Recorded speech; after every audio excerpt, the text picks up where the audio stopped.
Hi guys, நான் தான் தர்ஷன் பாபு.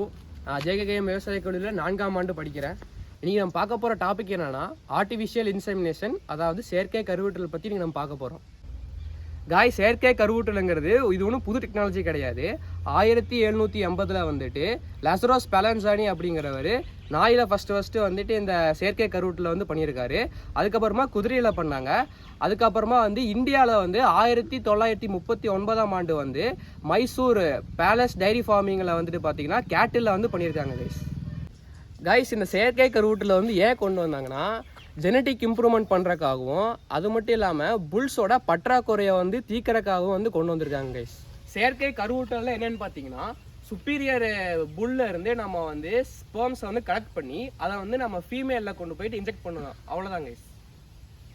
செயற்கை கருவூட்டலில் வந்து நம்ம ஸ்டெப்ஸ் வந்து பார்க்க போகிறோம். ஃபர்ஸ்ட் ஸ்டெப் வந்து collection and evaluation. Second step வந்து பார்த்தீங்கன்னா ப்ரிசர்வேஷன். தேர்ட் ஸ்டெப் வந்து பார்த்தீங்கன்னா ஃபீமேல் கவுல வந்து நம்ம இன்செமினேட் பண்ண போகிறோம். இப்போ கலெக்ஷன் அண்ட் எவால்யூஷன் அப்படின்னா ஒன்றுமே இல்லை கைஸ். நம்ம வந்து என்ன பண்ணுறோன்னா புல்லுலேருந்து நம்ம வந்து செமனை வந்து கலெக்ட் பண்ண போகிறோம். அதுக்கு வந்து நமக்கு வந்து 2 ஸ்டெப் வந்து இருக்குது கைஸ். ஆர்டிஃபிஷியல் வெஜைனா, அதுக்கு எஜாக்குலேஷன், அந்த மாதிரி 2 ஸ்டெப்பில் பண்ணலாம் கைஸ். ஆர்டிஃபிஷியல் வெஜைனானா புல்ல வந்துட்டு ஆர்டிஃபிஷியல் வெஜைனா மூலிமா வந்து செமனை வெளியே கொண்டு வரலாம்.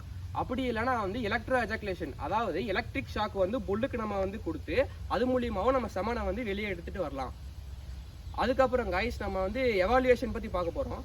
எவாலுவேஷன்னா ஒன்றும் இல்லை, செமன் கவுண்ட் வந்து 60%க்கு மேலே இருந்ததுன்னா அதை நம்ம வந்து இன்செமினேட் பண்ணுறதுக்கு வந்து யூஸ் பண்ணிக்கலாம். 60%க்கு வந்து கீழே இருந்ததுன்னா அதை நம்ம இன்செமினேட் பண்ணுறதுக்கு வந்து யூஸ் பண்ண மாட்டோம். நெக்ஸ்ட் வந்து ப்ரிசர்வேஷன் கைஸ். இதில் வந்து நம்ம 2 முறையில் வந்து நம்ம வந்து செமனை வந்து ஸ்டோர் பண்ணலாம். ஒன்று வந்து லிக்விட் நைட்ரஜன், அதாவது -196 டிகிரி செல்சியஸில் வந்து நம்ம வந்து லிக்விட் நைட்ரஜன் வந்து செமனை ஸ்டோர் பண்ணலாம். அப்படி இல்லைனா எக்ஸ்டெண்டர்ஸ் மூலியமாக செமனை வந்து டைல்யூட் பண்ணி நம்ம ஸ்டோர் பண்ணி வச்சுக்கலாம். அடுத்து வந்து தேர்ட் ஸ்டெப் வந்து இன்செமினேஷன் கைஸ். இன்செமினேஷன் நம்ம வந்து பண்ணுற ஃபீமேல் கவுல வந்து நம்ம இன்செமினேஷன் பண்ணுறதுக்கு முன்னாடி நம்ம தாயிங் அப்படிங்கிற ஒரு ஸ்டெப் வந்து நம்ம பண்ணுவோம். தாயிங்னா ரொம்ப சிம்பிள் கைஸ். நம்ம ஃப்ரீஸ் பண்ணி வச்சிருந்த செமனை எடுத்துகிட்டு போய் ஹாட் வாட்டரில் வந்து பாயில் பண்ணுவோம். அது மூலியமாக அந்த ஸ்பெர்ம்ஸ் வந்து ரியாக்டிவேட் ஆனதுக்கு அப்புறமா திரும்பி நம்ம ஃபீமேல் கவுல வந்து இன்செமினேட் பண்ணிடுவோம். அவ்வளோதான் கைஸ், தேர்ட் ஸ்டெப்.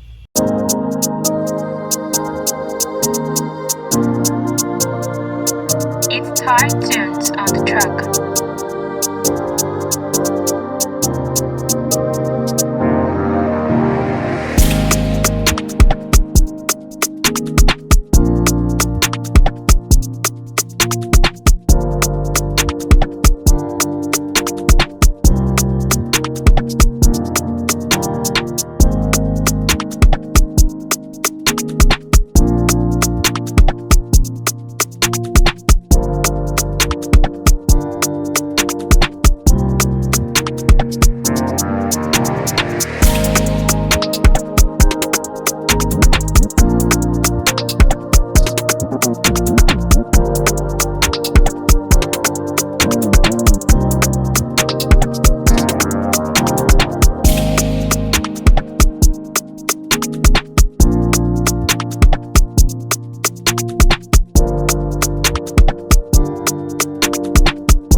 ஆர்டிஃபிஷியல் இன்செமினேஷனில் வந்துட்டு பார்த்தீங்கன்னா நன்மைகள் தீமைகள், நம்ம என்ன விஷயம் என்ன ப்ராசஸ் பண்ணாலுமே நன்மைகள் தீமைகள்னு சொல்லிட்டு 2 விஷயம் இருக்குல்ல கைஸ். இப்போ நம்ம செயற்கை கருவூட்டல் இருக்கக்கூடிய நன்மைகளை பற்றி பார்க்க போகிறோம். செயற்கை கருவூட்டலில் வந்து நீங்கள் வந்து சுப்பீரியர் ப்ரீட் செலக்ட் பண்ணிட்டீங்கன்னா நம்ம கிடைக்கிற அந்த ப்ரீடு வந்து நல்லா சுப்பீரியராக இருக்கும். அடுத்து வந்து டிசீஸ் டிரான்ஸ்மிஷன் வந்து தடுக்க முடியும். இதுதான் நன்மைகள் கைஸ். இது இருக்கக்கூடிய தீமைகள் பார்த்தீங்கன்னா ஸ்கில்டு இன்செமினேட்டர் நமக்கு வந்து தேவைப்படுது. அது மட்டும் இல்லாமல் டிசீஸ் இருக்கக்கூடிய மேலே செலக்ட் பண்ணிட்டீங்கன்னா டிசீஸ் டிரான்ஸ்மிட் ஆகிறதுக்கு வாய்ப்பு இருக்குது. இது போல பல சுவாரஸ்யமான தகவல்களை தெரிஞ்சுக்கணும்னா ராவே அன்னூர் ஜேகேஎம் யூடியூப் சேனலை சப்ஸ்கிரைப் பண்ணுங்க, கமெண்ட் பண்ணுங்க, லைக் பண்ணுங்க. இன்ஸ்டாகிராம் பேஜை மறக்காம ஃபாலோ பண்ணிக்கங்க. அனைவருக்கும் பாய்.